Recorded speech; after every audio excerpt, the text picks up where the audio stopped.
So welcome to Conversations with Health Coaches. I'm Sharon Curtin. I'm a dietitian and a health coach. I'm on the board of HECANSA and I'm the director of Accredited Health Coaching Australia, which trains health coaches. And I am here today with David Carroll, who is also a health coach. He's a trainer and he has a rich background in health coaching. So I'm very excited about talking to Dave and digging into some of that knowledge. Thank you for having me, Sharon. It's an absolute delight to be here. It's Sunday afternoon. I could think of no better place to be. Oh, the joys of people with grown-up kids. That's it. Yeah. So tell us, Dave, you weren't originally a health coach. You started off as something quite different. So tell us a bit about that.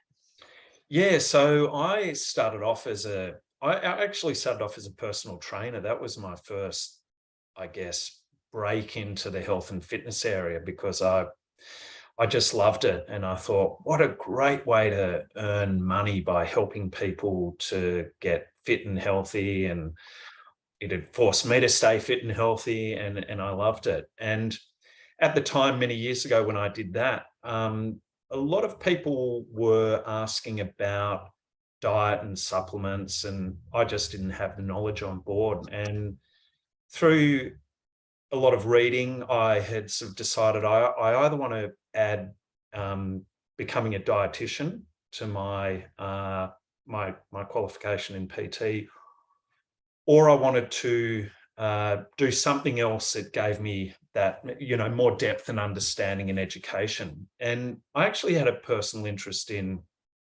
plant-based medicine.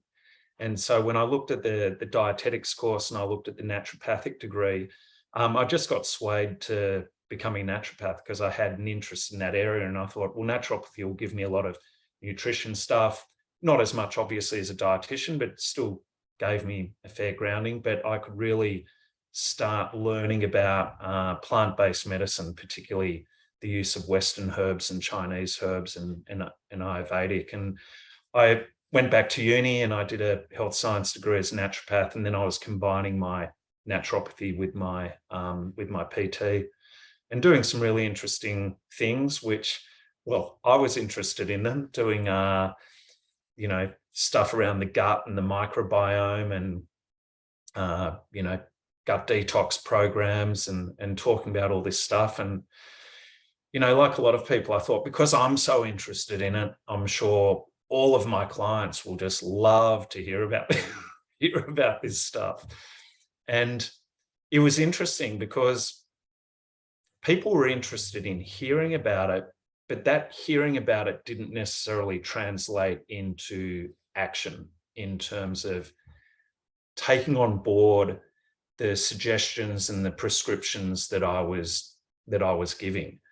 And after a while, it sort of led to a fair bit of frustration on my part. I just didn't I didn't feel as though I was getting traction with health change with people, and people were coming in and then dropping out and coming in and dropping out. And I just couldn't figure out where I was going wrong. And I actually sort of probably went through a bit of burnout myself, just mentally and professionally, I think, with the whole, struggling to get that traction. And I ended up, through a friend of mine, I ended up going and working for a practitioner range supplement company. And this friend of mine said, oh, it's great. You'd be really good at sales. You'll go and talk to other naturopaths and integrative doctors. And, so I joined this company and I absolutely fell in love with sales because I was out on the road, which appealed to my, active lifestyle. I was in the car each day. I was going somewhere different. I was having great conversations with people about, nutrition and supplements and herbal medicine, all of that stuff that I was very, very passionate about. And what it was actually teaching me as well were really key business skills, which I hadn't been taught when I went through university, particularly in sales. And then after a couple of years with that company, I actually moved across into the pharmaceutical and biotech industry, working with prescription medications, and started off as a as a GP sales rep, calling on GPs with a portfolio of medications, and then fine-tune my communication skills. And I was put through the best training I've ever been through. When you work for these big global healthcare companies, they invest a lot of time and money into training you in a whole range of different things. But I fell in love with the pharmaceutical industry, and that's where I've sort of stayed for 20 years. And I started off in GP sales, then went into hospital specialty care sales, then went into learning and development, where I was teaching, training people in, how to sell and emotional intelligence. And I was actually put through practitioner training for neuro-linguistic programming as part of coaching stuff we had. And that was actually the first time I'd been exposed to coaching methodology, because in these large companies, a huge part of what first line managers do is coaching. They have to manage, but a big part of getting the best out of people is through coaching. And that's when I first got introduced to the methodology of the GROW model. And then over time, I ended up finding wellness coaching. I remember doing Wellness Coaching Australia's Level 1 course, and I just absolutely loved it. And I enrolled straight into Level 2, and it was like I just found the missing piece. And it was so, it was enlightening for me. And so I actually was working in learning and development for a large American pharmaceutical company. And I went into work after that week and said, look, I'm going to set up this wellness coaching program, and we're going to have it. And our HR director at the time loved it and said, yeah, like totally backed it. So I did that. But the whole time I've always had health coaching as a side hustle. I never fully gave up working with individuals and small groups, because my passion is learning and development. And I've also moved in being a brand manager in marketing management in pharma, as well as sales management, where you get really good people development and people management experience. But my passion's always been learning and development, which I've always come back to. And so it's interesting now that I have a business called a business coaching consultancy called Business Coaching International. And I love this because it allows me to bring two passions together. One is health and well-being, and particularly the psychology around behavior change. And the other part of it is all of the business skills that I've learned and taught over 20 odd years in the pharmaceutical industry around sales, marketing, branding, business planning, all of these great skills, which when I go back in time, I realized those were really important parts that had been missing from my health qualification programs. And so what I'm really passionate about now is helping coaches to set up the right business structures and business platforms and sales and marketing systems, so that they can start building, for those who are interested in having their own business, start making sure they've got a pragmatic and professional approach to how they're setting up their business. And the first thing I always suggest to people is start it as a side hustle, because you will need a little bit of disposable income coming in, because setting up your own business, there are costs. It's but then I help them set up those structures. So that's where I've got to now. So it's been a really interesting path of both personal and professional development for me. But I'm now jumped at the opportunity earlier in the year when Linda asked me to head up the leadership team with her cancer, and I said yes straight away to that, and work with a really, really great, talented group of people as part of the leadership team. And we meet once a month to support each other, but also to really sort of brainstorm how we can help to provide a great value service for members of Ganza, knowing that we have such a diverse membership base, and that we have people with all kinds of different ideas about what they'd like to do with their coaching. So we're very much about trying to help provide a broad platform. And that's one of the reasons why we've started these Conversations with Coaches podcasts, is so that we can get more and more people involved in the discussion and build a community of like-minded people who, all want to help other people, but also have rewarding careers. Yeah. So you've really come the full circle, haven't you? I mean, you've started off in fitness, so very health centered, and then you've gone into the naturopathy. And funnily enough, I did science degree, and then I was deciding whether I'd be a dietitian or a naturopath, and dietetics was a bit of a shorter path, which is why I took it. But same thing, yeah, like when you love health, right? It's just, you just want to tell everyone about it. Not everyone's not quite as interested as we are. I really resonated with that comment. And so then, I think what's really interesting is that sales and marketing and those business skills, we don't get taught them. We don't get taught them as dietitians. We don't get taught them as naturopaths. And they're so important, because if you are going to be setting up a business, you need to know how to market yourself. You need to know how to talk about what you do. And I love that you set up those little business courses, because you've got this incredible wealth of experience, and you've done it so many times. Excuse my dog in the background. You've done it so many times. You actually know how to teach other people to do it. And it's really hard without someone holding your hand to work that out for yourself. Yeah, look, it is. And it is interesting that, and it happened without me even realizing it, but moving into the corporate space was the best thing I could have ever done for my coaching, believe it or not.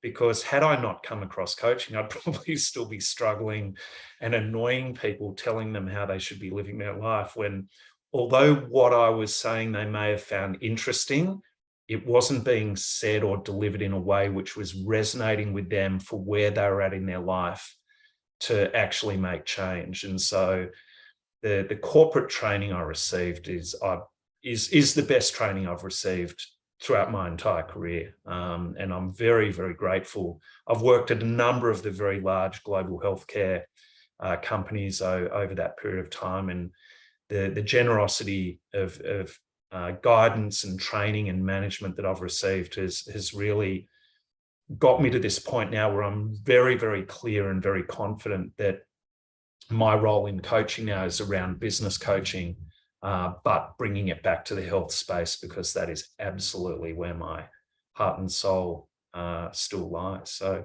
yeah, it's been good fun.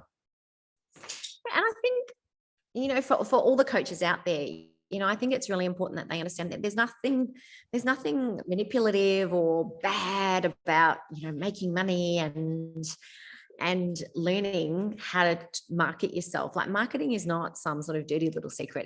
It's fantastic. I mean, what we do, telling people about what we do and making that into a business, it's, you need to be successful as a coach, because we need more and more coaches out there. And so by supporting them with these great skills that we've learned along the way is the key to them really, getting to that next level in their coaching. And like you said, it's not going to be overnight. It might start off as a side hustle, and it might be part of something else that they already do. Yeah, absolutely. Having a coaching qualification doesn't mean you have to drop everything and set up your own business. And you and I have discussed in the past that a great way to maybe start is to get paid employment as a health coach. And there are a lot of companies that are now bringing on health coaches, especially telephone coaches, to help that. And there's no better way to build your confidence and your listening than through just doing that one-on-one coaching. So absolutely, that's it. But there are also other avenues that people can go down, and a lot of people are interested in blending their passion with teaching. I've found met a lot of trainers over the year, like corporate trainers and people who love the classroom-based education component, and then bring in coaching on the back end of that to drive behavior change.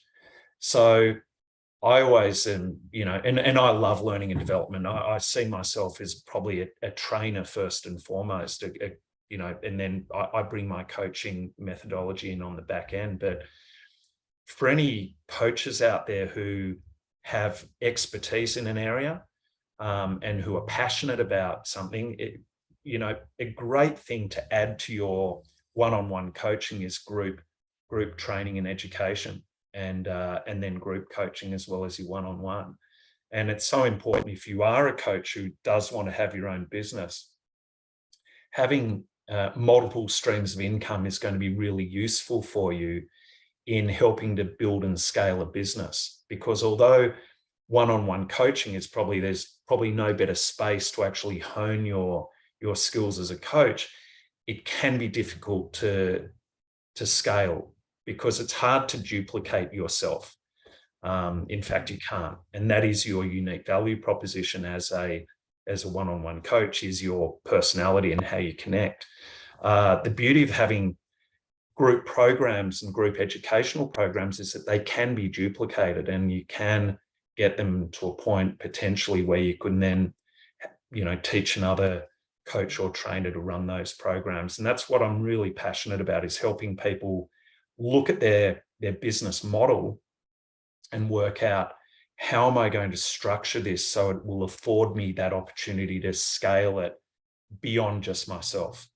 And then I always recommend have your one-on-one coaching as being your premium product. Not when you first start out, one-on-one coaching will be your main, but down the track. And you touched on something earlier, which I just wanted to pick up on before I forgot. And that is something, and it resonated with me what you said, because it took me a long, long time to find my own mindset with this, but it's around money.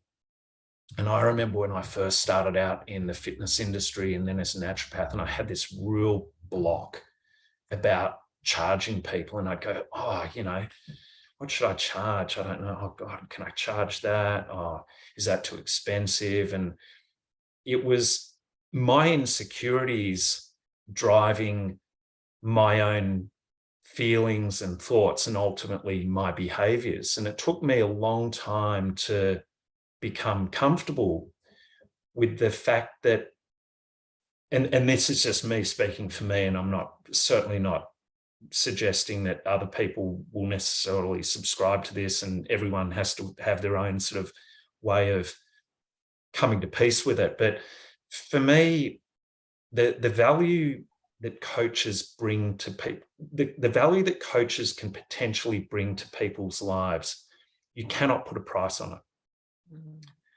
You cannot put a price on long-term physical and mental health. There's just, so whatever you're charging or whatever it's valuable, because otherwise you'll spend a lifetime undermining yourself when there's no need to, because it really is, what you're doing is worth every cent and thousands of dollars more than whatever you're charging. But look, I know that's easier said than done, and I know there'll be a lot of coaches watching this potentially who are going, yeah, but I don't feel that. And you know what? That's fine. You'll have to work that out for yourself, and find your own space and what you feel comfortable with. But definitely, I find from a business point of view, if you can set up your business so you've got multiple sort of avenues for earning money, one-on-one being, one avenue, but also group coaching and or group education. I love the education because first and foremost, I see myself as a trainer. They're great things to have. And then if you've got a website, you can set up, membership sites. There's a whole range of ways you can make money. But my first advice from someone who's fallen over many, many times and has spent a lot of money on stuff over the years and gone, I wonder how much money I've spent on all these different courses and programs. But look, I'm sure they've all been worthwhile from one sense or another. But figure out what works for you, and then get coaching around it. I've always had coaches and mentors through my life, and invaluable. Yeah. What I really took from what you were saying is you just get started. Like, you don't need another course. You don't need to second guess yourself. You've got the skills, you can change lives. And it's okay if you don't charge much at the beginning because you don't feel confident. As soon as you start seeing the results of your clients and you get those thank yous and you get to see the transformations. I mean, there's plenty of, I always say, gosh, you pay $80 to $100 for a massage, and the next day, that the benefits of that massage for most people have gone because they've slept badly, they've sat too much in their chair. So we're giving so much more value than a massage. But what I'd love from you is, one thing I know that coaches struggle with is telling someone, what is a health coach? What do I do? So what's your elevator pitch? Like, how do you, if someone says, what do you do, Dave? How do you say, I'm a health coach? Yeah, look, I've got to give credit to the companies that I've worked for who have shown me this template as part of my sales training, and training that I've subsequently gone on to do with, oh God, I guess thousands of commercial reps. But it's really about in your own mind. It's not about you telling people what you are. It's about you helping people understand how you can help them. Mm-hmm. So for me, an elevator pitch used to be taught, okay, if you and I were going to be in an elevator for 30 seconds, how much can I just, verbally dump on you about what I am, this is what I am, these are my qualifications, me. And it just doesn't work. And the best way to have an elevator pitch is to really firstly understand, what is your area of specialization? What are you really good at? What's the link between your head and your heart that I can absolutely honestly hang my hat on the fact that I'm really good in this particular space, whatever that is. And then I use a simple template, and it's going to sound almost too basic, but when I'm teaching people about how do you generate coffee catch-ups from say a business networking event, and some business networking events are set up where they do a bit of speed dating, where the organizer will say, okay, everyone, we're now going to do a bit of networking, and I'm going to give you 2 minutes with the person next to you, and then you've got to move around the room and find other people. And it used to amaze me how much time, and I would do this too at the start, I was as guilty as anyone, but if you and I were kind of in that minute we had, one of us would go, okay, who's going first? And then be like, okay, so Sharon, I'm Dave, I have this business and I do this, and you're there just, trying to listen to everything I'm saying. And I'm hoping that if you're listening well enough, I'm going to say something that you're just going to go, oh, wow, I've been waiting for you all my life. That's like incredible. And I'd walk away from these networking events going, oh man, I just don't think I had any impact at all. And to be quite honest, I met some great people, but I honestly can't remember what they told me they did, apart from maybe a general thing of having a job title. And so what I decided to do was, when I had a DL size business card. So it was larger than your regular business card. It was sort of a DL, like a brochure. But what I did was it was double-sided. And so on one side, I had a list of pain points that I knew that my niche market experience these pain points. I knew that from years of working in that space. I knew these are common pain points. And then on the other side, I had a description of a program that I ran with the features and benefits of that coaching and education program linking back to the pain points. So how it would start when we had our minute together. You said, oh, Dave, you go first. I'd say, okay, cool. I'd hand you the DL size card. I think it's a postcard size, not DL. It's like the old postcards that you used to send. I'd say, Okay, Sharon, we've got a minute. What I'm going to get you to do is just scan down that list. And I'd have probably 5 or 7 pain points. And I'd just say, I want you to scan down that list. And I'm going to give you 10 seconds to pick out the point that you most resonates for you as being something that you get frustrated by, or something that impacts your professional life in some way. And so I'd give you 10, 15 seconds. And I'd say, okay, tell me what it is. And you'd say, well, there are probably 3 or 4 on here that I relate to, because I know that these are common. And I'd say, okay, just pick one, the first one that comes to mind. And so we're now probably 20 seconds into the minute we have. I'd say, okay, tell me with that one pain point, what's the biggest frustration about that pain point? What's it actually stopping you from doing? And I'd give you, I don't know, 10, 15 seconds to give me an answer. And then all the time I'm listening to the words you're using, and I'm looking at your facial expressions so that I can pinpoint when you are showing congruently between what you're telling me and your facial expressions, where you're really feeling the frustration. So then I'd just say, I'd segue by asking you a question, just saying, okay, so I'm understanding this, and I'd just basically, paraphrase what you had said. And I'd say, is it okay if I show you how what I do may resonate with you? And you'd go, yep. And then I'd say, well, flip the card over. And I'd always have you holding the card, not me. And I'd just use my finger and point and say, well, we're running this 6-week, 8-week, whatever the program, I had a few programs, whatever the program was, we're running this program, and it is specifically designed for people who are going through, and then I'd repeat the words you had told me. So you're hearing your words back as I speak.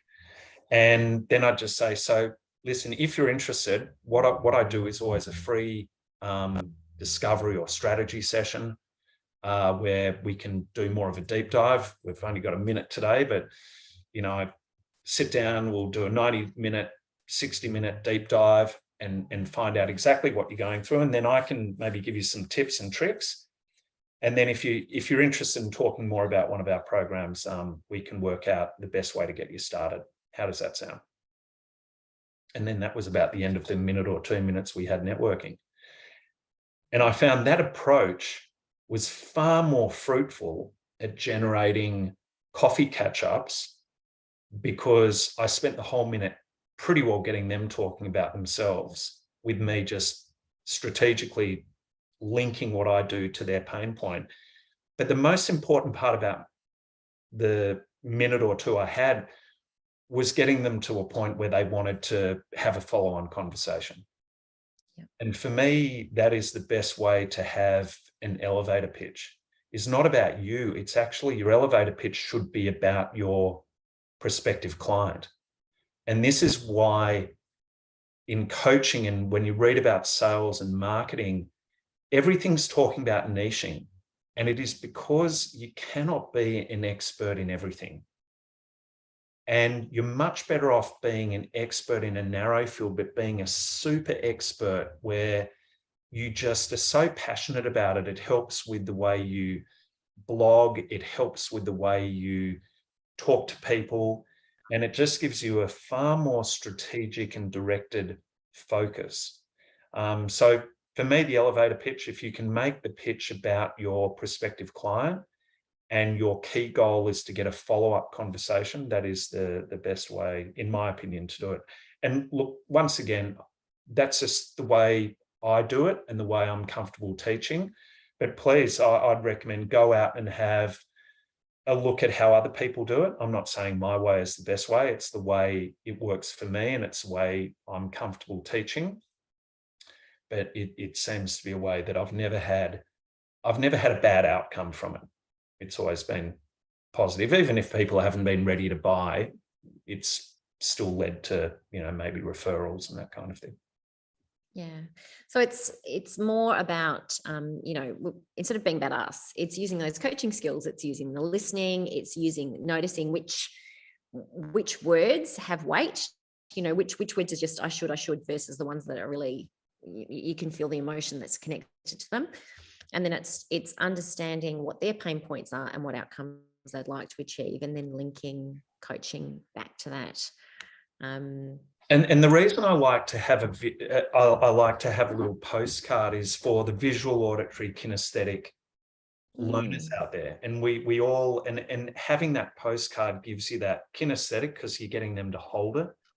It's got the visuals, and it's also got the words, which is sort of auditory in a way, because as people are reading, they're actually hearing their voice as they read. So I would strongly recommend having a postcard type card, double-sided, pain points on one side and then your program on the other, linking back to that. And it's a really, really nice selling aid to help the conversation flow naturally and organically with a very client-centered approach. Yeah. All right, I think we wrap it up, but I'd like to finish off with just explaining a little bit about the coach leadership team and how we've got this initiative to start having these conversations, talking about coaching, building the community, and really hearing from members. So Dave, do you want to talk just a little bit to what we're doing with the coach leadership team and sort of developing those eyes and ears of the HCANSA membership?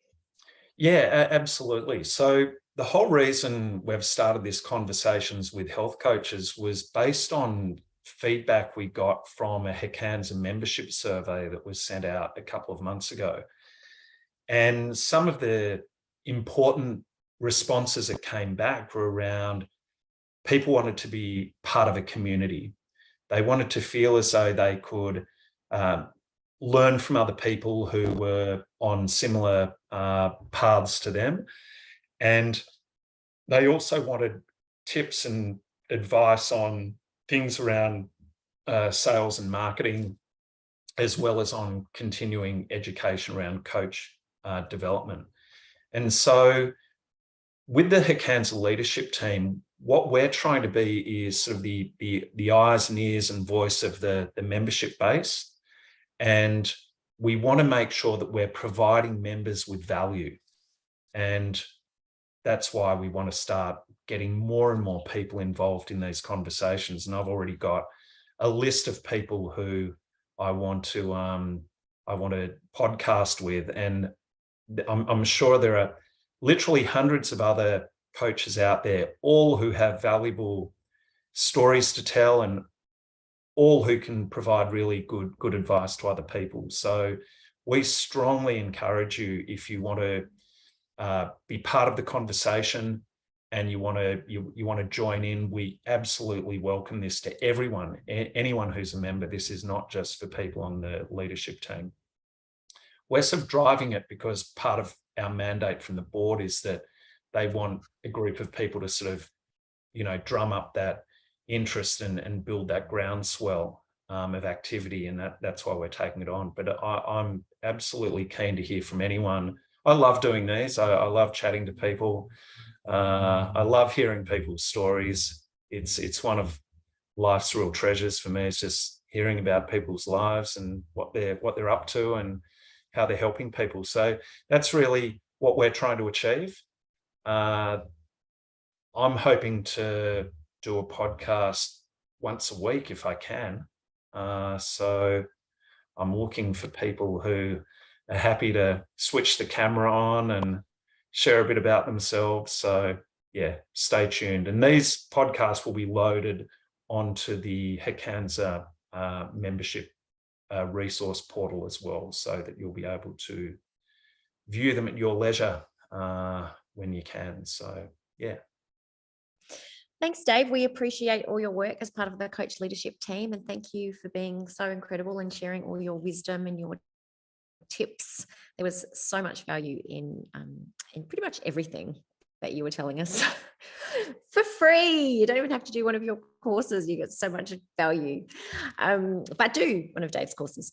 But thank you so much. And, really, I'm joking aside, the coach leadership team is here to tell the stories of health coaches, to build the community, and please get in contact with us because we'd love to interview you too.